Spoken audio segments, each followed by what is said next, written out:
Now, the most accurate weather team in Florida, ABC Action Weather. How you doing, everybody? Still looking at some pretty ugly weather across the area on Monday, especially along the coast. Now, the clouds are lingering, but an area of low pressure that we were tracking and that was responsible for quite a bit of that rain. In fact, you could argue all of that rain. It's pulling off to the north and off to the west. So left in its wake, still some tropical moisture, but not nearly as widespread as we had on Monday. So I think on Tuesday and Wednesday, maybe even into Thursday, it's sort of back to normal.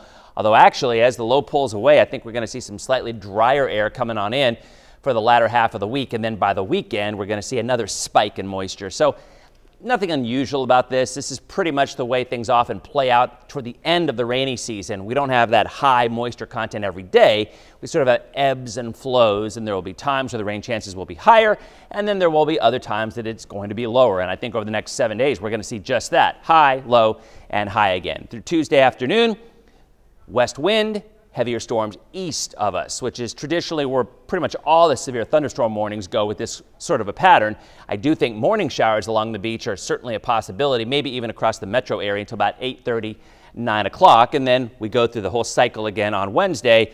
A little less moisture, so not quite as many storms. And then as we head on into the week, the latter half of the week into the weekend, it's pretty much back to normal for this area. Now, long-range European model still shows a lot of moisture out there, and because of this sort of gives us a pretty good idea that at least for the next 10 days, the computers aren't expecting any sort of a long-term break, nor should we see any break. Traditionally, we get well into September before we start seeing a lot of those daily storms winding down a bit. And even then, sometimes that can linger into October. Here's a look at Florida's most accurate 7-day rain chances, hanging in there about 40 to 50% the next couple of days. A little drier come Thursday and Friday, and then the weekend we'll be tracking a piece of energy, if you will, and that will sort of spike the rain chances again.